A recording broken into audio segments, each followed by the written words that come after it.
We are live with another My Music. It's Graham Coath. In a minute, I'm going to be speaking to my guest today, Parabola West. Hello, how are you? Hello, I'm great. Good. How are you? Yeah, I'm really good. First, what we're going to do is just going to have a quick little advert from our sponsors, and then we'll be back. So hang on in there, everybody.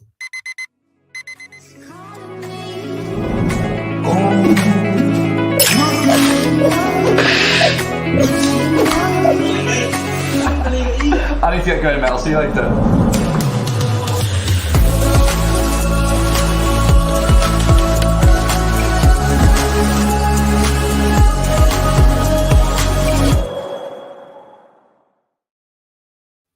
Now, I was saying just before that little break that I haven't had many people from your part of the world on this show as of yet, which is an absolute shame. Well, And actually, because it works out quite well, because it's late where you are, or getting late where you are, and early where I am. But that works out fine. Sometimes when I do these things with people in America, the time differences are really a yes, struggle. the Because time differences can be really challenging. So now this works out well. This is great. yeah, no, this is fine. So it's not too late that you know you need to get to bed, but No, it's it's like 8 p.m. here. yeah, that's fine. It's great. That works out well because it's what, it's a 12-hour difference. Well, we've just done our Uh, daylight savings adjustment, so it's I'd get a little bit confused whether or not we're Yeah, ahead or behind. 11 or 12-hour difference. Yeah, That's right. 11. Yeah, absolutely. But where are you? Just to let everybody know. So I am in New Zealand. I'm in the North Island, in a little beach town called Raglan, which is on the west coast. Oh, sounds absolutely lovely. Is the weather? Is it true? Is the weather there in New Zealand fairly similar to the UK, but maybe a little bit warmer? Well, I think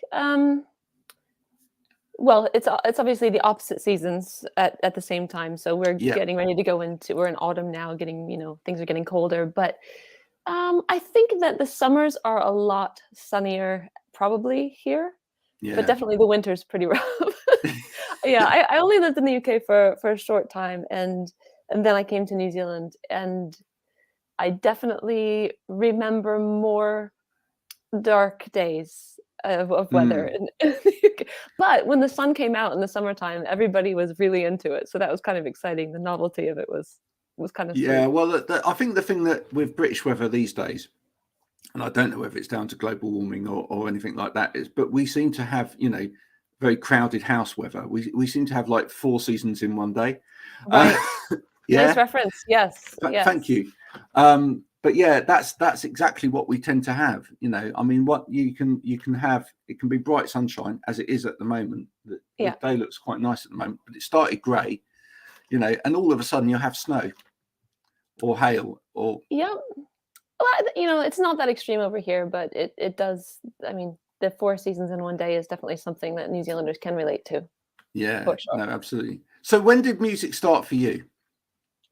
Oh, well, I mean, I grew up in a musical kind of environment, so it was sort of always there. Um, but then I started really songwriting when I was a teenager. I was putting my poetry to music, and then yeah, decided to pursue music when I was at university, and I actually like dropped out in order to go follow the band to the UK.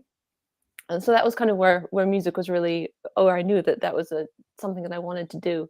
Um, yeah, but then What were you we doing? What were you doing academia wise before you dropped out? I was studying English literature. Right. Yeah, Did you have a plan for that at all, or did it yeah, just yeah? I did. I had this idea that I wanted to be a professor and teach the Romantics. Wow, I wow. thought that that would be, and who knows? Life is long and beautiful. This still might be something that happens, but yeah, I really just got totally inspired in that genre, Yeah, and so I thought that would be a really cool career. But then I loved music more, and I got to still yeah. write and perform my writing in music that way. So Who was your favorite I was, romantic? oh gosh, okay, maybe Coleridge. I just remember this one poem, Kubla Khan, that I just couldn't get out of my head for a long time. Yeah, it was But deep in your psyche. that's going back A a long, while. yeah. Yeah. What I liked about the Romantics was that it was this kind of there was this era of writing during this like Calvinist age where everyone was writing about God and religion and if they were saved. And then the Romantic era came in and people started writing about nature and the world around them as almost being like godlike Mm. or yeah, and that really and They that kind of kind saw of the thread. spiritual realm in what was already around them. Yeah, it wasn't that there was a lack of believing in, an entity. It was just that there was for the first time seeing spirit in nature as opposed to us being totally separate from it. Everything was a little bit intertwined, and Yeah. that was my jam. And and I'm sure all of us have experienced that to one degree or another when we've, stood on the edge of a cliff and looked out over the sea, or Yeah, yeah, exactly. So I get it. Yeah. it's a wonderful thing, nature. Absolutely. So what was Yeah. it? What was it? What was the tipping point that took you out from that academia into music? What was there a little story involved in that? Did you meet somebody? Was there an offer to do something, or Yeah, so I was in a band that they were in America. They were a British band. They were in America doing some recordings, and then they had a vacancy in their band pop up for like backing vocals and some extra keys. And I thought, well, I could maybe. I think I found an ad on somewhere on the internet. I mean, this is years ago, so this is before everything with all the social media was the way that it is now. And that's kind of how it all started. And then they went back to England, and I was still in America, and I thought, I can't, I'm in school. I got to do. They said, "Well, come join us," and I said, "Okay."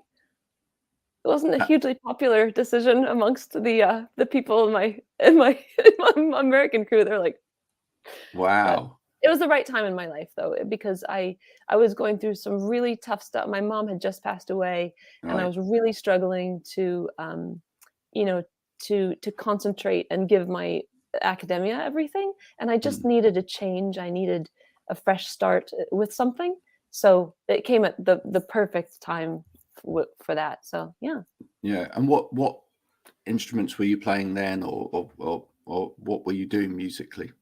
I was just self-taught piano and singing. So that's really what I was doing. Was just Yeah. um, yeah. So that was worked out perfectly because that's what they were looking for in the band. And then Yeah. yeah. What did you need out of that band to develop musically yourself? Well, I was really frightened and I didn't have any experience, and so really it was the opportunity was getting out there, being in a musical environment. I didn't mean the band life was just something I had no idea about. Mm. And so I needed I needed experience, I needed confidence. Um, I did a lot of songwriting during that period of time. And I mean, it was we were only together for a short period of time, and then I ended up meeting somebody from New Zealand when I was in England, and I ended up coming to New Zealand with him, and the band just was breaking up, and so that was yeah, How weird is that? Hey, crazy weird, I yeah. mean that sort of story happens all the time when I'm doing these interviews. That someone goes, "I went halfway around the world to do this, etc." And then I ended up meeting this person, and then I came back to Yeah. here. I mean, of all the places that he could have been from, I'm delighted that it was New Zealand because Yeah. I have been here since 2003, and it is my home now. In fact, I just in the last couple of weeks got my citizenship. Wow. Yeah, That's brilliant. So where are you from originally? I'm originally from America, from just outside of Boston. I was Right. raised in Springfield, Massachusetts. Very different in terms culturally from where you are Very now. well, yeah, very different. Um, yeah, the American culture and the New Zealand culture are very different. It's hard to pinpoint exactly what it is, but I think one of the things I really notice when I go back to America is that there's this sort of frenetic energy around how busy you are and how much you work, and that there's Mm. this sort of it's like a pride in how busy you are. There's not a work-life balance culture. No, and it's there's and so people in New Zealand would be saying, you know, wow, that doesn't seem appealing at all, you know. So there's that kind of sense of Yeah. yeah. So with your New Zealand set of eyes now, that Yeah. you've now just rubber stamped and managed to get your Official. citizenship. Yeah. Yeah. Does that mean do you find yourself reflecting on American culture when you're thinking about writing your music? I'm not really conscious of it when I'm writing, because so much of the music, it's not really. I don't know. Actually, I've never really thought about whether or not I write differently as a New Zealand resident or a U.S. resident, but I think here my environment is so different from what it was. I mean, I grew up in a high-rise apartment building in the city, and Mm. here I live on the top of a mountain, off the grid, with just rolling hills around me, and it's a very different experience. And Yeah. so, a lot of my writing is really tuned into nature. I was going to say, I mean, listening to the album that was sent over, Stars Will Light the Way. I mean, that to me feels like you're coming from a place where you're surrounded by nature. Yes, it's very reflective of the environment that I'm in, Yeah. and my mindset about the environment. How can I feel incredibly connected to this landscape, and so I'm just delighted that I ended up here. Yeah. Influences? I mean, listening to music like this, I'm drawn comparison wise, obviously, to people like Enya, not from a stylistic point of view necessarily, but just from I'll that, take it. yeah, but just from that point of view of the space in the music, and also, as you say, that kind of connection to the landscape and the, you know, nature Yeah. and things like that. Yeah. Well, Enya is Enya is amazing. I envy Enya's life. She lives in a castle and releases a record every 10 years and doesn't have to do anything, and everybody just clamors for it. So she is winning at at life, as far as What a great way to my be. markers are. Yeah, right? And there was a period of time where Enya was the song, Caribbean Blue was the song that I woke up to every single day of. Right. So Enya's definitely in there as far as an influence, and I think also very formative years were spent listening to Lorena McKennett and also Tori Amos. I really Brilliant. that Yeah. album, Little Earthquakes, came at a time of my adolescence that was just like, you know, it's like a coming of age. It was the perfect timing for Yeah. that record in my life. And yeah, there are a lot of Kate Bush probably as well. Well, the thing and is, once you've you know, discovered people like Tori Amos, you always then go you back to can't, Kate Bush. right? Yeah, Yeah. yeah. Yeah. And then I also really got into synth pop, and I loved Mm. my sister had a lot of music. Like, she got me into Depeche Mode and New Order, and then later on I kind of discovered other synth pop bands, and more recently. And So you hear that as well in your music. yeah, Yeah. it definitely, it comes out. It's like it's sort of, Excuse me. it's sort of like if somebody was creating a Middle Earth soundtrack, but with a synth pop band, you know, it's like, Yeah. I know, Yeah, because it's a bit of a weird there blend. are elements in there as you listen to the album. There are elements where you go, okay, this is, you know, this is going to be like, oh, and there's a little we're dancing now.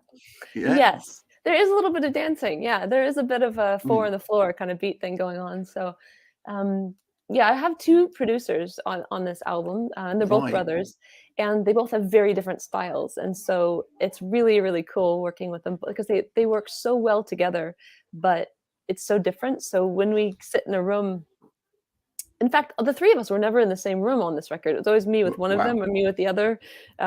and then we all had to be in lockdowns and isolations and things. So we were doing things remotely, but the different styles definitely come out. Yeah, the synth pop there are moments for sure.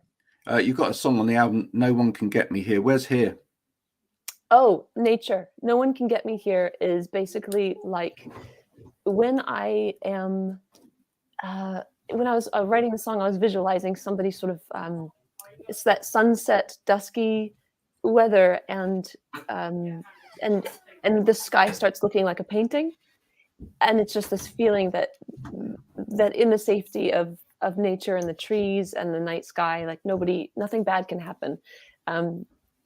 Yeah, it's just like hiding away in nature. Yeah. So you listen. You listen to Enya. You listen to synth pop bands. Was it any other musical influences that have really pushed you along the way?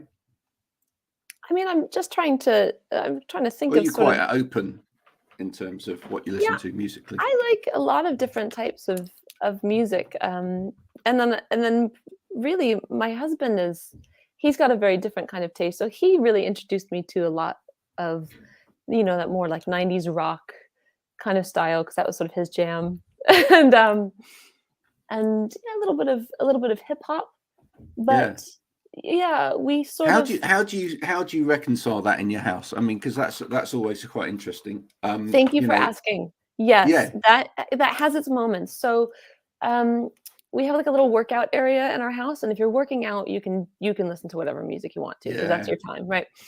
But we have a playlist that we have curated together that is our kind of go-to, and it's on my Spotify. It's called Beautiful Darkness, and we both love all of the songs on that. Wow. So that's kind of how we Is that we really. publicly shared? Can people Yeah. tune into? Yeah. Yeah, for Yeah. sure. Yeah. And I was thinking, what are some of the other artists on there? Like we've got Aurora on that playlist. Oh, We've she's got. fantastic. Have you Yeah, ever I seen her mean, live? oh no, but that's in one interview somebody said, what would be your ideal scenario? And I said, oh, I'm in my ideal scenario gig wise, I'm opening up for Aurora, and then I'm backstage with Ivor, and we're having a chat about an upcoming gig that we're going to be doing together. It's Yeah, like yeah. that would be my. She's Yeah. mad good live. Oh yeah, I've watched a lot of her live performances, Yeah. and her pitch is, I think she might have perfect pitch. I don't know. It's worryingly good and It's consistent. amazingly good. And she was like 8. I know she's older than that, but she's just she has found her path so clearly, so early in her life, So that it's just quickly. like, yeah, it's really so inspiring. Yeah, I'm a fangirl, clearly. Well, no, yeah, I was surprised by her, because when the first album came out, I thought, this is different. There's similarities to some stuff that I've listened to before, but it's different. And I was thinking, has she been modeled this way, or you know what I mean? When the first album comes out like that, you think, has she been sort of led into this or whatever? And then you think, and then as subsequent stuff has come out, you think, oh no, no, she clearly knows exactly what she wants. Yeah, right? I think she is driving that bus. Yeah, like she hears it and delivers it. So yeah, and she writes a lot about nature too. Yeah, absolutely. What's your great ambition with your music? Do you have one? It keeps on changing. I mean, I don't have like a. This is going to sound so corny, but like my main ambition is to get into the headspace of presence and enjoying the journey, because the kind of relentless drive of ambition is really counter to feeling like you've ever achieved anything, and also just enjoying it. So I'm really focusing on it with this album release, just slowing down and being mindful and trying to enjoy the journey, and just to keep dreaming up impossible ideas, and then somehow they happen. There's like a real magic in saying it out loud. I said, I'm going to create this album, and then I'm going to make a book and turn into different characters and all of these things. And it was a wildly crazy idea that I'd be able to do that without sort of any budget or any. Here we are. Yeah. And I like the idea of, when you said earlier as well, I could go back to that, the academia bit. I could actually end up doing that one day. Yeah, I That's think that's the thing, isn't it? Why limit yourself as a person to being this on this yeah. journey? Oh, I totally agree. I mean, you have to you just have to like follow your heart with things. And if if one day music just feels like, oh, I'm done. Okay, I finished early. then then I'll just honor that, I guess. But then it may not actually ever be done Yeah, I can't imagine a time where I won't be using music in to some process my way. emotions. I mean, I might not be putting it out to the world, but I think I'll always be using music to process whatever's going on in my head or my emotions or, you know. Yeah. And I've spoken to a lot of people on this broadcast who, had an early career and then, it filtered off into other things, other activities, maybe even, some great activities like, being involved in the arts and culture Yeah. or whatever else. And then, 20, 30 years down the line, they just go, oh, I really feel like I'm being called to make an album again. And there they Yeah. go. I think Sometimes that's you rather just nice, actually. I agree. I think that sometimes I think you need space and life experience and things to happen in order to motivate you or inspire you to write an album. And if you're just only doing the one thing all the time, yeah, Can that be a problem with some modern music? Is that drive for people to be pushing stuff out all the yeah, time? There's just yeah, no. You're going to get a lack of quality in a way, because as you say, where's the build up of experience that you bring into that? And I guess yeah, we've seen that a lot over the years anyway. With people produce a great first album because it was 10 years to get yeah, up to that first album or right. whatever. Yeah. And then, and there was all of that life experience and Yeah. brilliantness and All of that heartache and heartache pain and and yeah, the that real went into stuff. that album. And then, someone said, and I need another album, 6 months. Yeah, and so all you can write about is how you're tired on a tour bus or hooking up in a club. Like, it's just it's not a good, it's not a good transition. I totally yeah, it it's yes, that is a real problem. I think the pressure to always be looking to what's next is and I probably less so with independent artists because Mm, we don't have labels giving us rules or making demands, but I don't feel any pressure to get right to work on another album after this. My ideas are I'd really like to start looking more into soundtrack kind of music, so yeah, I can see that. that Actually, when I played your music to my wife this morning, she said it could be on the soundtrack. yes, manifest it, yes. There you go. Yeah, There you go. yeah, so that's My son's something a that's very filmmaker. encouraging. Maybe. There we go. Hey, look, we've got the music, so Let's talk. let's make it work. Yeah, let's make that happen. Maybe. Yeah. When he gets the call from Netflix to Hey. make something. Yeah, there we go. That's what he's Yeah. trying to do. Well, So another musical influence, Ivor.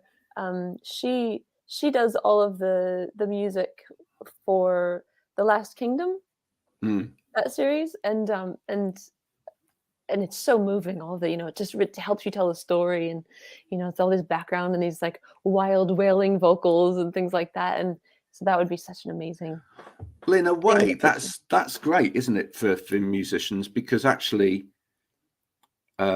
content per se is, and that's where the world has changed Yeah, to some degree. Is that now content is everything.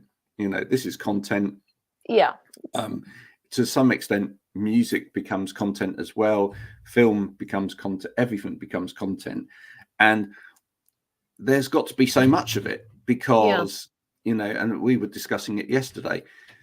People like Netflix or any of the streaming services, they can only stay relevant to people if there's content on there that people haven't seen, and people are consuming huge amounts of content these days. Yeah, it's true. Right? It's Yeah. not like back in the day, and I've discussed this with other musicians before now. You used to go and buy your music. Yes. Right? You Like used you to, saved money up and you bought would music. queue up Yeah, right. to be, so that it wouldn't sell out, and you've held it in your hands, and it Yeah. had a And smell. you'd have like 20 albums, and you'd go, oh, these are my 20 albums. And then you'd put them on and you'd play them to death. You'd literally wear through that album or whatever. You bought it on cassette tape, Yeah, and you wore that out, and then you bought it on vinyl, and you'd wear that out, and then you bought it on CD, and you realized it wasn't as good as vinyl, so you bought it on vinyl again. But you bought the whole thing several times over. Yeah, it was And a golden era. Yeah, it was. And you just play it. And now it's just like, there's just got to be so much stuff. It's a bit like cotton candy. It's kind of just everything. There's the flavor, it disappears, and you're on to the next. So it's a very, and the music. You think about the music that was amazing. That we looked forward to and bought. Like, none of those songs would make it onto the radio now. They wouldn't be hits. They would be too long. They would be too experimental. The formula is not quite right. It's just all of it. So there will have to come a reckoning in the music industry as far as the way people are consuming and what, so that we don't lose great art, and great sound because of a lack of listeners. Well, I think musicians are creatives. Excuse me. Musicians are creatives, right? Yeah. And I think it's just about being creative with these platforms. It's about being creative with the way that you go to market. It's about being creative in everything, right? Yeah, and you do. I've kind of seen that with some musicians. I really love. I mean, I talk about that again with musicians as well. I've had this crazy T-shirt idea where I've said, look, what musicians need to do is do a T-shirt. They need to put, yes, I listen to, Parabola West on Spotify, but I've given her 10 quid for a T-shirt, because that's a better way. Yeah. Let's be honest about it and say, I'm getting the music for free. Yeah. But I'm going to give this person some money for something tangible. But I'm seeing it more and more. I've had artists on here that have said, right, I've written a book, and then I'm putting the music out with a book. Yeah. Or I've worked with someone that's written a book, and then I've put the music to the book, and then it's a package together. Yeah. Or one guy that came on said he was working on an art exhibition with someone. So you go to this art exhibition and you listen to the music at the same time. Right. I think people are just going to get creative with it.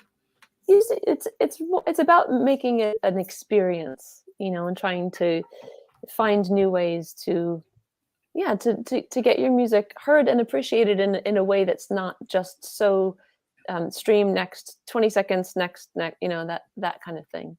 Yeah. To bring it back to being like art. But I think that over this whole last few years, where live shows really stopped for a long time, I did really notice an increase in people tipping, doing tip jars, and there's even like on Spotify that option to add your PayPal.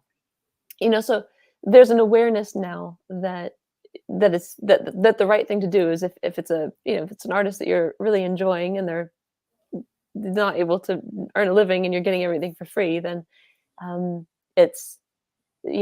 think that became a much more mainstream behavior. So which I think is great, because the industry needed that.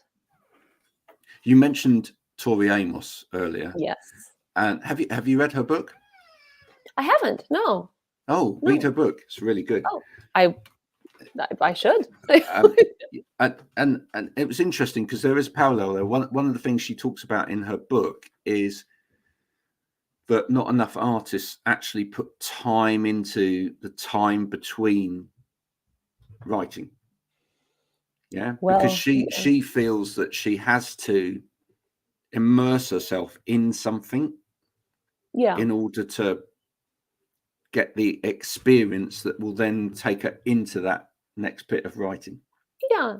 You do need to have something in your tank to draw from, Yeah, and whatever that is, if it's experience or inspiration or just energy because you're not tired anymore, or it's you have and I to. think she feels that you can deliberately do that. That you can actually make yourself do that. And some artists are a little bit lazy, that they just they're waiting for that next experience to happen rather than going, right, Yeah, no, do you know what, I'm going to go to this part of the world, or I'm going to do this, and that's going to feed me yeah, ready for this next writing experience.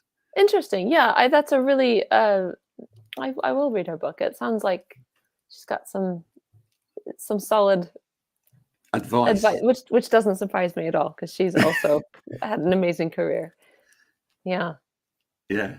Yeah, she was the first person I ever saw play two pianos at the same time, and I thought, wow, that's pretty Yeah. amazing.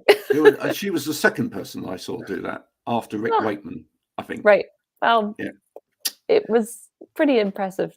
it was. Yeah, I know. It's I was very fortunate to record her when she first came over to England. Right.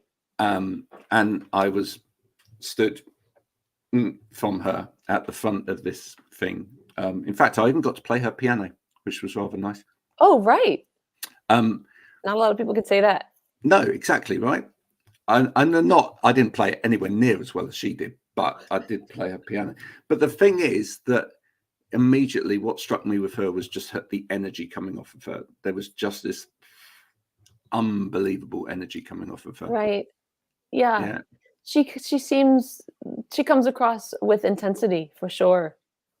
In like a self-possession that I always admired when I would watch her interviews when I was, younger, and she was very, very self-possessed. Yeah. So just to round up, for anyone that is going to now be really curious about what your music sounds like and is going to go and Yes. investigate your album, how would you describe your album? Well, the album is really designed to be a multi-sensory experience. There are some amazing visuals that go with it if you get the deluxe book. And in the sound, there are healing frequencies that, things are tuned in certain ways in order to provide a kind of a relaxing feeling. And it's just a journey through these different characters and a soundscape of lushness. You've sold it so well. You have. Now, where do people go and hear it? Well, it will come out on the 29th of Yeah. April. And so whatever platform is your go-to, then you will be able to find it there. But also, if you would like to buy it on CD, or if you'd like to buy the deluxe album book directly from me, you can go to my website, which is www.parabolawest.com. Why would you not want to do that, folks? It's a great question. That's my It favorite is. question today. It's the only question that It's the only really ever question. needs answered. Why would you not want to do it? But thank you so much for talking to me today. Oh, The real last pleasure. question I quite often ask people, I think we may have already answered it, but we'll go there just in case. Okay. Is if you could work with anyone musically, alive or dead, who would it be? Oh, there are so many. That's really hard to just say one. It is, isn't it? Well, you can say several then. You can have a jam with lots of people. I do. I want to have a jam with. I want to work with Aurora. I want to work with Ivor. I would love to have Prince. I was so blessed to see him in his last tour when he came to New Zealand. It was just him at the piano, and it was amazing. So Prince will be on that list as well. Yeah. What was it about Prince? Well, he he was, you know, he was just performing at a piano, and he had like a little iPad, and it was very, very like lo-fi. And he was so captivating and hilarious. He was so funny and just brilliant musically, and everything was so epic. Yeah. But he wouldn't let anybody take pictures or have their phones or anything like that. If the security would come and get you if they saw you take your phone out. So he was very tuned in to be present with me here. We are in communion. Like, you be present with me, I'm here with you. This is the experience. Yes, not this. This Yeah. is not the experience. So Yeah. that was really stuck in my head. Stuck in my head a lot. For me, he was always an artist that if he appeared anywhere, he would just totally capture the show. Yeah, he was like mysterious, Yeah. but otherworldly. Like it. Yeah. Yeah. Have you ever seen? You must have seen the VT of him playing with a load of other musicians doing George Harrison's "While My Guitar Gently Weeps." Yeah. Yes. It's otherworldly, isn't it? I mean, Like, it's just like there's all of these very famous musicians on yeah. stage, And they're all brilliant. But as soon as Prince does what Prince does, yeah. So, you yeah. don't Sorry look about at it. anybody else. You don't look at Yeah. anybody else. It's just like it's suddenly his backing band. Yeah. Yeah. There's a certain magic in it. It's hard to pinpoint exactly. I wonder when he realized that he had that ability, or maybe he just always knew it. I don't know. Yeah, he certainly could read a song probably better than anybody, and read a song at a time better than anybody. I wonder if all of that music in the vault will come out. You know? Oh, in a way, I hope not. Yeah, same. I hope if he didn't release it and he didn't sign off on it, I feel like, because as soon as he went, you know, when he passed, then suddenly everything was up on, you know, the radio and Spotify and things like that. Whereas, you know, that was not okay whilst he was here. So that was kind of sad. Yeah. He was one of those people. I bought his music a lot. Yeah, I really hope that if it does ever happen, if people do release it, that nobody actually tunes into it. Yeah, I don't know. Yeah, and well, someone will profit from it. But I just hope that a lot of fans just go, do you know what? No, I'm not listening to that because he didn't want it, and I'm just going to respect that. Hopefully. Yeah. Who knows? I'll be one of those. I'll be one of those that said, no, I don't care how good it is. I'm not listening to it. Whilst I agree with you, it would eat me alive not to hear it if it was out there. But I probably would also abstain. But I would be like, oh, wonder what. Parabola, it's been an absolute pleasure talking to you this morning. Yeah, thank you for staying up to talk to me. I'll leave you to hopefully a nice restful evening now. If anyone wants to get hold of the album, it's coming out on the 29th. Stars Will Light the Way is the name of the album. Please do check out Parabola's website, which is her name.com. It's parabolawest.com. .com, parabolawest.com. Buy it. We'll say it one last time. Buy it. Buy it. Because you know what? Regret it. When you buy something, it means there will be another one. Yeah. And then you can continue the journey. And there's a special edition and all of that. And then you'll feel like you've owned something precious. Yes. That's limited edition. There you go. Make sure you do it, folks. Until another time. Maybe another universe. Who knows? I'll speak to you soon. Awesome. Bye for now. Take care. Thank you. Bye.